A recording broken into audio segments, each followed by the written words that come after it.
Hello, I'm audible now. Sorry for the disturbance. The computer was got stuck, so I have restarted the session.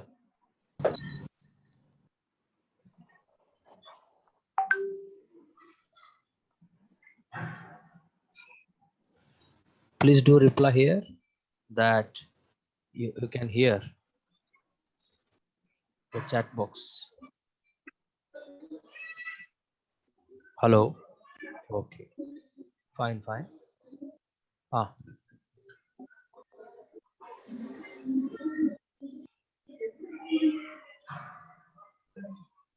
I will explain that.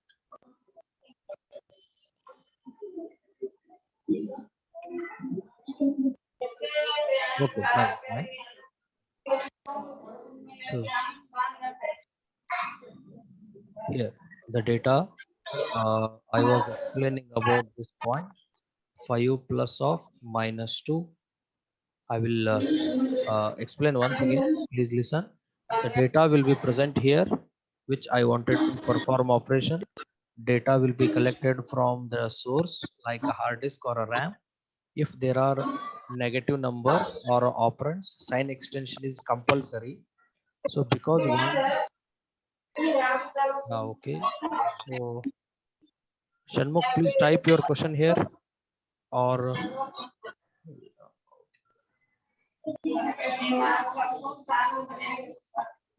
Sorry, sir, it's by mistake. where? Ah, okay, fine. I thought it's okay, fine.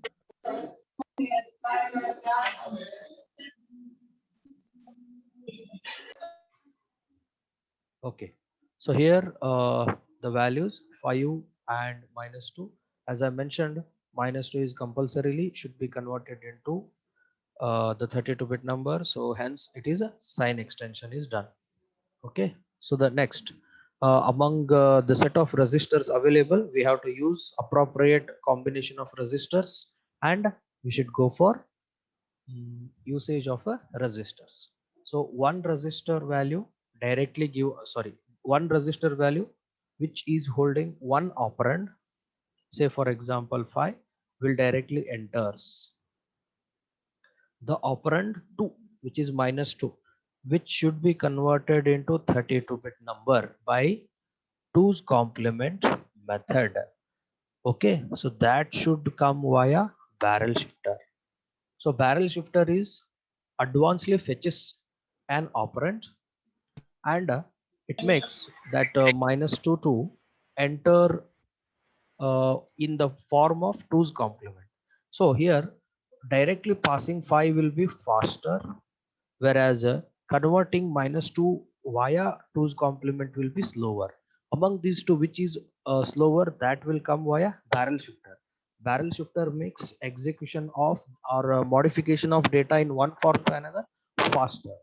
Once both reaches ALU will generate a result 5 plus of -2, answer is 3. So answer is generated.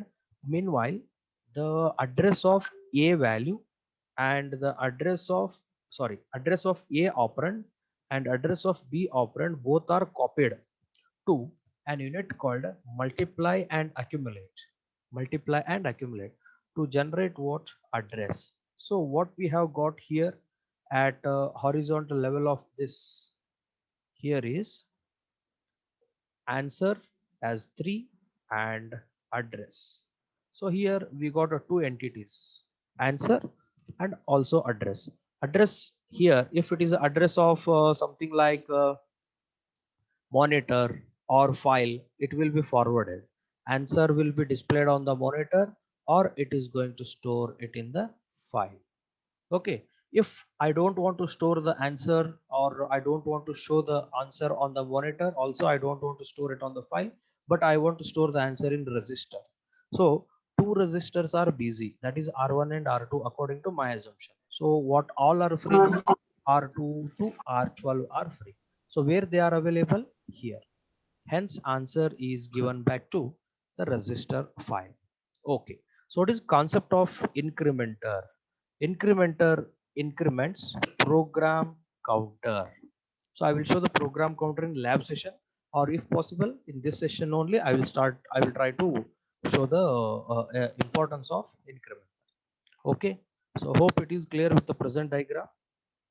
I will read out some of the definitions. Sign extension, if numbers are negative or the operands are smaller like 8 bits or 16 bits, it is important to convert them or upgrade them to 32 bit. Hence, we have a sign extension. What is importance of instruction decoder?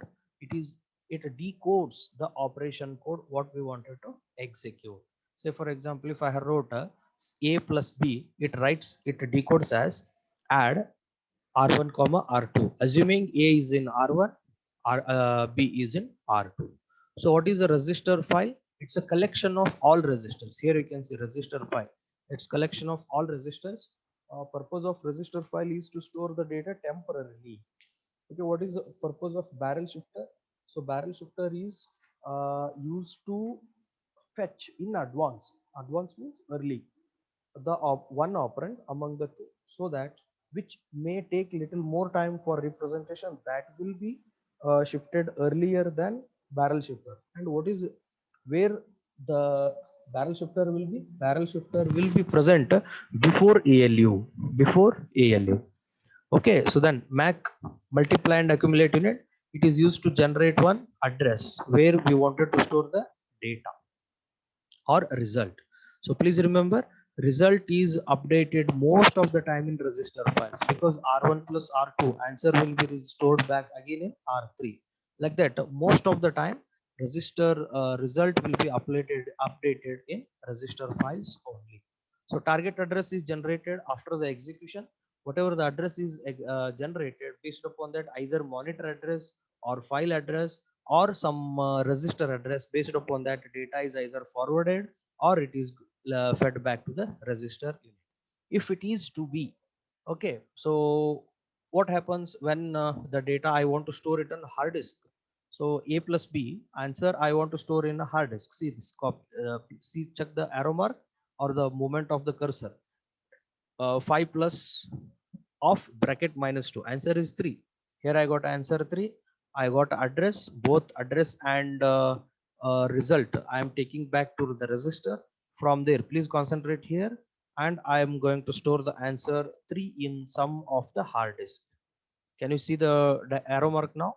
Data enters, data split and enters, ALU generates the answer with address, both will enter back the register file. From there, it will go back to the hard disk for storage purpose. Okay, so now if I don't want to execute any of the activity, what happens? I have loaded the values on the register, but I don't want to execute any instruction. See this arrow mark now. Registers are entered, values are entered and stored on the register, but I don't want to execute. So directly I will go back, go out of the flow.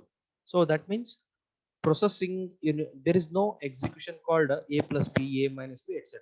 Only load values and exit from the program. So this case most of the time will never happen, because our intention is to calculate 2 plus 3, taking 2 and 3 two values, then not doing any work is of no use. So in that situation also we have one exit door directly. Okay, this is what idea about the data flow, how the data flows inside the ARM core. Okay, next, this is the one which you are going to study most in our lab part A program.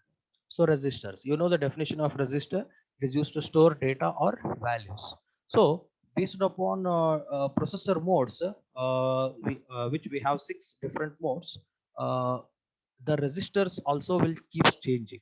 So see this R0, R1, R2, so on up to R12, then comes R13, R14, R15. Like this, we have different set of register, and also we have CPSR, current program status register.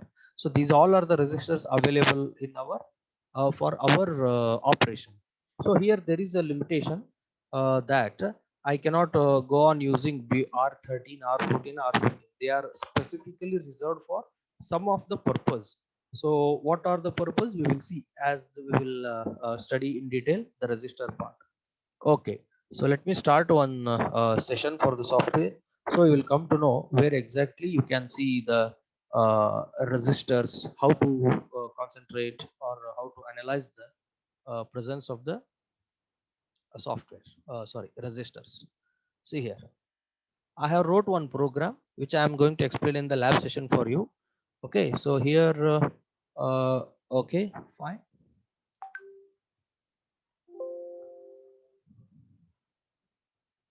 Okay, fine.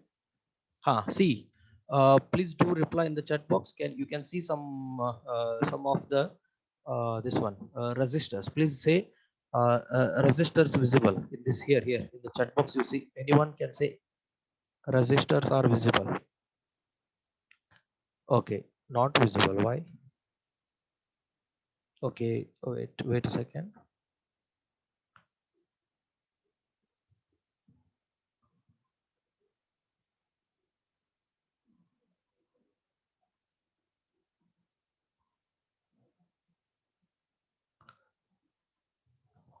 Ganesh, please wait.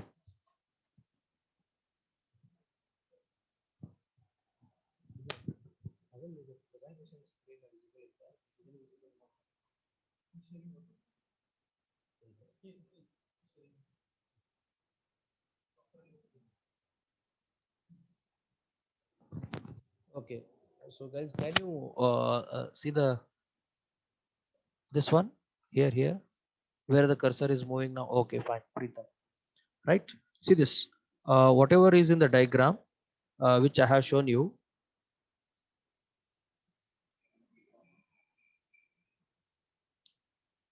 Here, this window. Can you see the presentation now? Yes, I hope yes.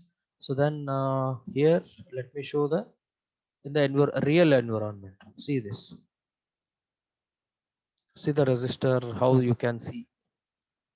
This is the resistor R0, R1, R2, so on up to what? R2. See this R13 bracket SP stack point, R14 bracket LR linkage resistor, R15 bracket PC, that is program counter. See this program counter is here. The yellow triangle. Yellow triangle is program counter. Okay, so it will keep on moving as you go for different execution. So let me show that if possible here again. Okay, see here yellow triangle. Can you see this yellow triangle is moving for the next? See how the PC changes, where the PC is now for the fourth. Leave about that line number, at least is for the fourth. Where exactly this number is here? Can you see this yellow line where I have selected this? Please do reply in the chat box here. Yes, okay, right. This yellow. Okay, so if I click again, let me tell you how the PC changes. So this PC will be point for 8. PC pointing right now, it is for here. You can see the yellow mark here. This one yellow. Next it will be 8. Let's see. Can you see here the change of PC 8? Yes. Okay. So how about the PC changing for the next? Here. C. Let's see. Can you see here the changes? The PC value, it keeps changing like this. Okay. Whichever line we execute based upon that, we can see the changes. Let's go for. Okay. Okay, come back to the presentation. Okay, here is a resistor set. Okay, so now let me explain one more concept here. How the resistors differs. So there are 6 modes of processor execution. So what are the modes? User bar system. We call it as user or system. Fast interrupt request, supervisor mode, undefined mode, and abort mode. So whenever we do program in our lab, we do program only in user or system mode. That means 99% of our programs executes in simple user mode only. Okay, so coming for the next, what is definition of different modes? There are 6 I mentioned here, the diagram. User and system mode, fast interrupt request, supervisor, undefined, and abort. Can you see here? Okay. Now, what is the difference in all the 6 different modes is resistor usage keeps changing. if if I want to execute a program in user mode, I can use R0 to R12, R0 to R12. So total 13 registers for data purpose, data storage purpose. But I cannot use R13, R14, R15 because they are reserved for specific work like stack pointer, linkage register, and program counter. Of course, I shown the behavior of the program counter, how it keeps changing. Okay, so that means what here program these three are not we cannot have control over it. Okay, R0 to R12, yes, we can use as a user. If I want to execute program in fast interrupt request, fast interrupt request means, so it is going to respond according to the user choice or interrupt occurrence. So that means today's mobile, actually our mobile operates in all six modes, all six modes. How? See, I am listening a song. If suddenly I get a call, what happens? Song get pause and I will get a ringtone, or I can see I have got a call from a friend. See this fast interrupt has occurred. Okay, so then supervisor mode. Generally, we are not using it. If you go for this one as a developer as a developer mode in your mobile, you can become a supervisor. I think it is option is there in some of the mobile. Go for settings, last about phone somewhere. If you double click on options, you will become super user supervisor. That means superior developer. You can see developer mode also it is called. So that means here that time we cannot use all. Okay, we have restriction of using only R39, R4. So okay, let's go for definitions. What is the purpose of R0 to R12? General purpose registers where we can store data or values. Okay, R13 stack pointer, only the operations related to stack should get executed through this R13 only. R14 register, it is a linkage register. Whenever we are executing subroutines, what we call subroutines as user defined functions, UDF. Okay, so we are executing a main. Suddenly I want to shift to one UDF. That time what happens? We should remember from where we are coming and to where we are going. Okay, so once we finish UDF, we should go back to the next executable line from where we have jumped to. Okay, so to remember that we should have linkage register. So this activity is done by linkage register. So program counter, what is the definition of program counter? It points to next executable instruction. So more about this program counter I have given idea through the skill environment. Also in the lab session 1 I have given clear idea. So last one, CPSR. This is little diagrammatic explanation which I will take in the next class. Okay, so coming for the next, let me show the this one here, the software.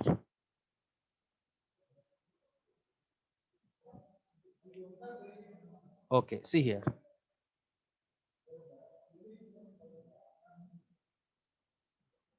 Okay,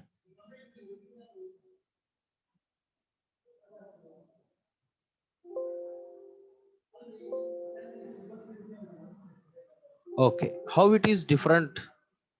Please do reply in the chat box if you are not getting the screen of Keel software. Hope everybody can see the Keel software here. Okay, so here let me first show there are 6 modes as I mentioned. First one, user bar system. Second one, fast interrupt. Third one, interrupt request. Fourth one, supervisor. Fifth one, undefined. And sixth one, abort. Okay, so I repeat, there are 6 modes: user bar system, fast interrupt request, interrupt, supervisor, undefined, then abort.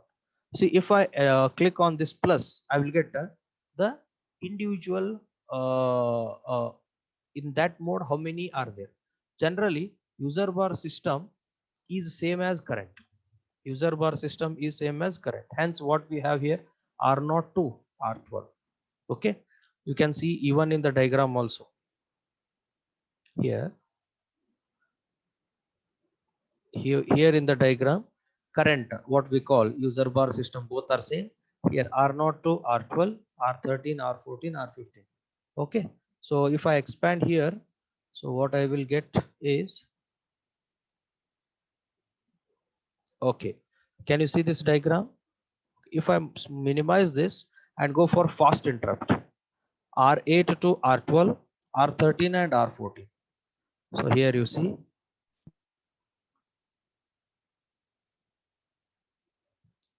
can you see here in the fast interrupt, here in the fast interrupt we have R8 only. We cannot use R0, R1, R2 up to R7.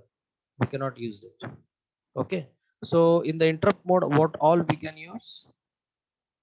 Not even R8. See this, in the interrupt mode we don't have R8, we have R13 and R14.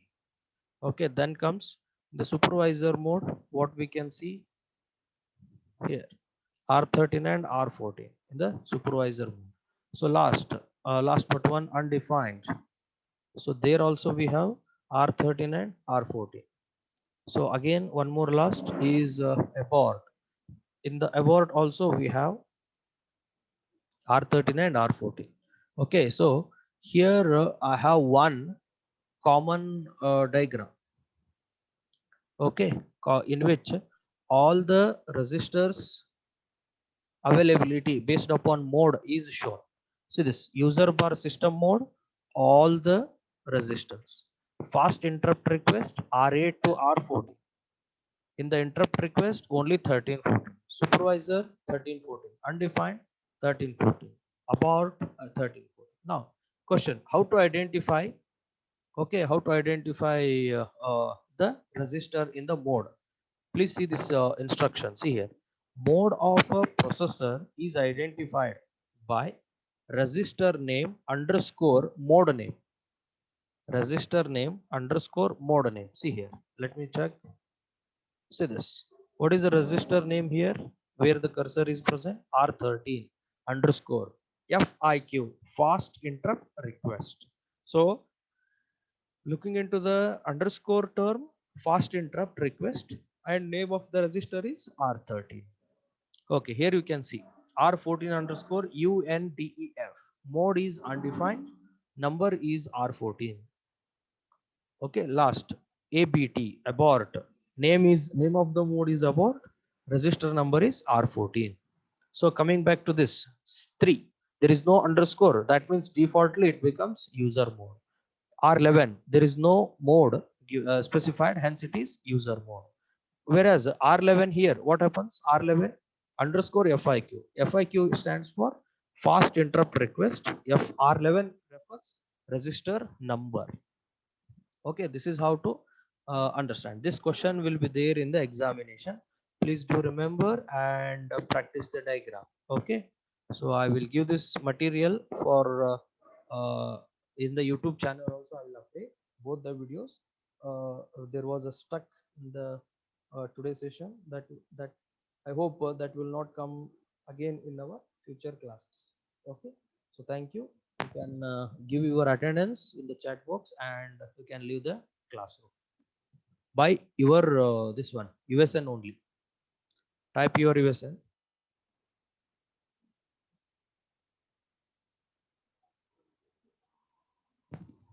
Okay, meanwhile students can also ask the doubt by raising the hand or by uh, typing a question over here. So I have made you to unmute. You can unmute yourself and you can ask the question. Today's both concepts, one is ARM core data flow and register.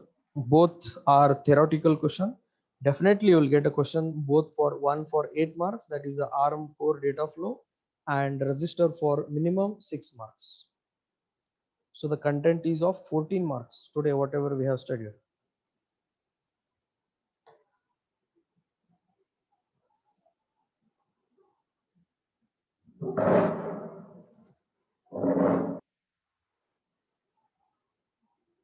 Okay, SPSR, CPSR, somebody asked over here. That I will take it into the next class. Sandeep, SPSR and CPSR. So they need some explanation. So I will take it into the next class.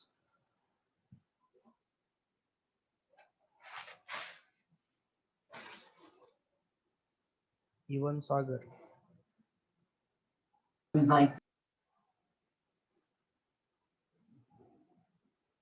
Yes, I will upload in the YouTube. Prekshita. Yesterday I forgot to record. Today intentionally I have recorded the video, and whatever we did here, everything will be uploaded. Like your chat, everything will be there on the YouTube, I think.